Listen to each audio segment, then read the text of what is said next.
Monaga ya. Ada naga bonar, bonaga dan monaga. Ada 3 naga sekarang. Lebih dari sekedar sebuah film, menurut Bang Jari sendiri apa arti lebih dari sebuah film naga-naga dan naga ini? Iya, ini film yang bukan cuma sekedar film yang menghibur saja, tapi syarat dengan pesan nasionalisme masih dibawa seperti film-film 2 film sebelumnya ya. Lalu pesan tentang isu sosial yang relate sekarang, masalah kemiskinan, masalah korupsi yang masih terjadi gitu ya, dan dinamika yang terjadi di masyarakat juga gitu. Jadi saya pikir pesan itu tersampaikan dengan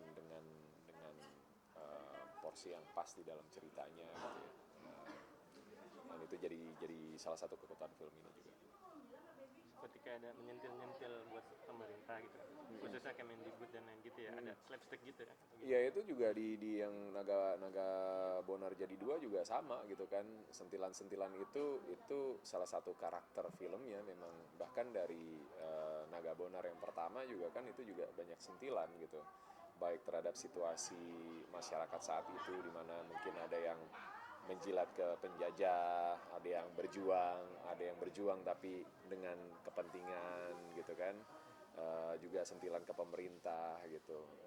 Dan hadir di yang kedua juga kurang lebih sama, makanya saya bilang tadi kan relate dengan perkembangan zaman juga, apa yang isu yang sedang terjadi di masyarakat, di pemerintah itu coba diangkat gitu, dan apresiasi terhadap pahlawan, terhadap tokoh-tokoh bangsa gitu, itu kembali diagungkan lagi.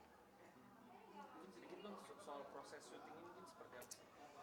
Prosesnya cukup menantang karena memang ini salah satu film yang berjalan di masa pandemi ya, sebelum Delta bahkan, jadi masih awal-awal banget, dan em, lengkap dengan prokes dan lain-lain gitu, dan eh, waktu syutingnya juga cukup panjang.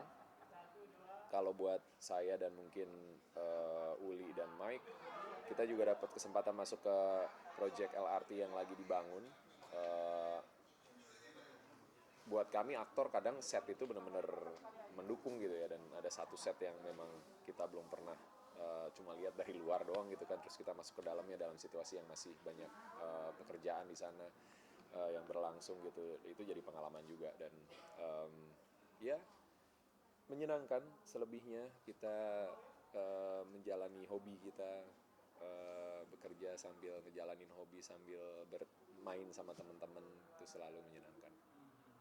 Mungkin ada ceritamu atau momen yang paling berkesan banget untuk abang gitu? Semua momen pasti berkesan ya. Jadi cerita lah di antara kami ketika proses syutingnya. Cuma kalau buat gue,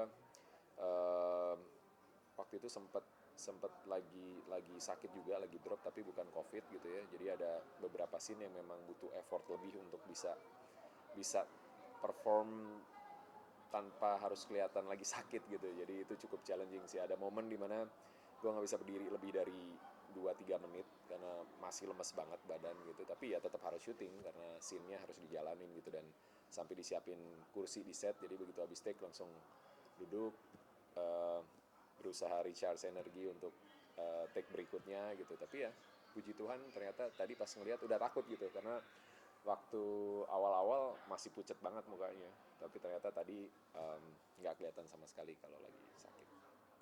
Bang, kalau ngelihat dari peranan yang dimainkan itu sepertinya sebuah karakter atau tokoh yang berada di Menara Gading seperti itu ya. Jadi dia middle upper class gitu.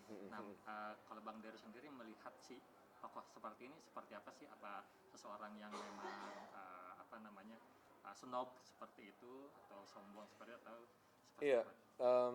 menarik pertanyaannya ya. Bisa jadi orang lain akan melihat seperti itu, dan itu menjadi warna gitu ya dalam dalam cerita dan dalam kehidupan juga. Tapi inilah realitas bahwa eh, perbedaan itu ada gitu, dan kadang perspektifnya jadi berbeda. 3 orang ini menunjukkan bahwa mereka ada di kelompok yang berbeda, lalu melihat satu isu juga dengan cara yang berbeda gitu. Nah, hadirlah eh, Naga Bonar ya, jenderal ini yang dengan perspektif yang lebih luas dan lebih bijak, sehingga dia yang menetralkan dan memberi gambaran bahwa bagaimana seharusnya kita bereaksi atau bagaimana kita melihat satu isu uh, supaya empatinya ada gitu kan. Itu yang apa namanya yang coba dihadirkan memang gitu, dan rasanya di dalam kehidupan sehari-hari pun ada seperti itu ya. Jadi memang memberikan gambaran bagaimana profil orang yang seperti Pomo, Roni dan Zaki gitu ya. Bagaimana profil orang yang seperti Bonaga atau seperti Monaga dan teman-temannya gitu. Jadi saya pikir cukup lengkap menggambarkannya. Oke, ada lagi? Ada yang barbar? Kemarin tuh yang sempat viral. Aduh, itu lagi udah lewat. Jangan dibahas lagi, udah. Apalagi? Motoran aja deh. Motoran boleh. Motoran Kita gimana bahas nih? motor.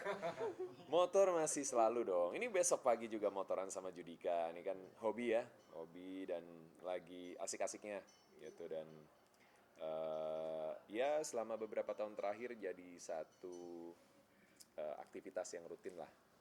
Bahkan Dona juga udah mulai menikmati dan selalu minta diajak lagi. Ayo dong motoran, kemarinnya juga minta, udah lama nih, ayo dong boncengin aku jalan kemana gitu. Cuma memang kadang waktunya kita yang masih belum ketemu buat bisa berdua gitu kan. Kadang begitu ada waktu, yuk sama anak-anak aja deh gitu. Karena Diego sama Sabrina juga punya kesibukan, dan pas benar-benar kita bisa kosong berempat, ya udah akhirnya jadi family time. Me time-nya yang agak-agak kurang nih. Memang meracuni juga Dona untuk main. Oh sangat, iya kayak kemarin kita di Bali, akhirnya ya kan awalnya mungkin dari naik gunung dulu camping gitu ya, glam camp, terus akhirnya naik gunung, walaupun bukan gunung yang jauh-jauh gitu ya, masih yang tempat wisata gitu, tapi jadi satu pengalaman baru. Terus ajak motoran agak jauh, sampai akhirnya ajak motoran ke India gitu kan, naik ke Kardung Lapas, jalan raya, salah satu jalan raya tertinggi di dunia. 8 hari boncengan dan dia bisa nikmatin gitu ya, dan akhirnya sekarang jadi ketagihan gitu, minta. Kemarin di Bali juga akhirnya beneran kita main ATV yang beneran gitu ya, main ke lumpur-lumpur gitu, dan ternyata dia menikmati itu, Dona menikmati sekali dan minta lagi, dong saya.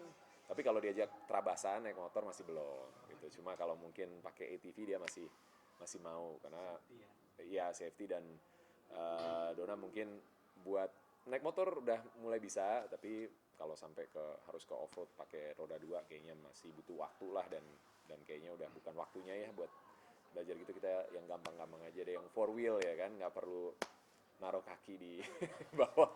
Terakhir boncengan kapan bang? Hah? Terakhir boncengan sama Mbak Dona? Oh, saya selalu boncengan. Enggak. Terabasnya itu terakhir kapan? Iya. Terakhir kapan? Terakhir Sebelum pandemi. boncengan itu kemarin waktu Mandalika, touring di Lombok kan, itu touring di sana. Terakhir itu tuh